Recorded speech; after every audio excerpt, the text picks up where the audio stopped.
বোন আমার, 12 বছর 15 বছর বয়সে তুমি কেন বিবাহের পূর্বে আরেকজনকে তোমার শরীর ধরতে দাও? আর যুবক ভাই আমার, কি বলিস কি তুই?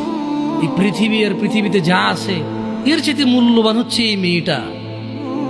তো এরকম মূল্যবান একটা জিনিস ওর ধরে ছুঁয়ে তুই ওকে ওর মূল্য কমিয়ে দিবি?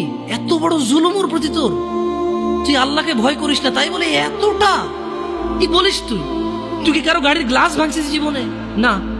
কেন? ওর লস হবে। তুই কি কোনোদিন কোনো মানুষকে ঘুষি দিছিস? না, কারণ তাহলে ও বেচারা কষ্ট পাবে। তুই কি জীবনে কারো পেটে ছুরি ঢুকাই দিছিস? না, ও মরে যাবে, তাহলে ওর ফ্যামিলি ক্ষতিগ্রস্ত, লসে পড়ে যাবে।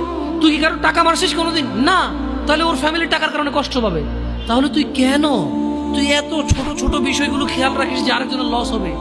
তাহলে তুই এই মেয়েটার জীবনটাকে তুই কি করলি?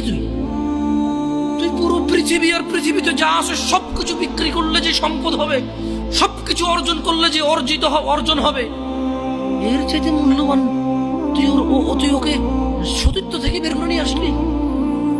তুই তোর সামান্য ডিজায়ার ফুলফিল করার জন্য, যেটা আল্লাহ তোর জন্য বৈধ করেছে, কবুল বললে তোর বাপের দোষ, আল্লাহর তো দোষ না। তোর বাপের দোষ, সমাজের তো দোষ না। তোর বাপ তোকে বিয়ে করে না ভাই আমার, তোর বাপ মনে করে তুই ছোট, 18 বছর বয়স তোর।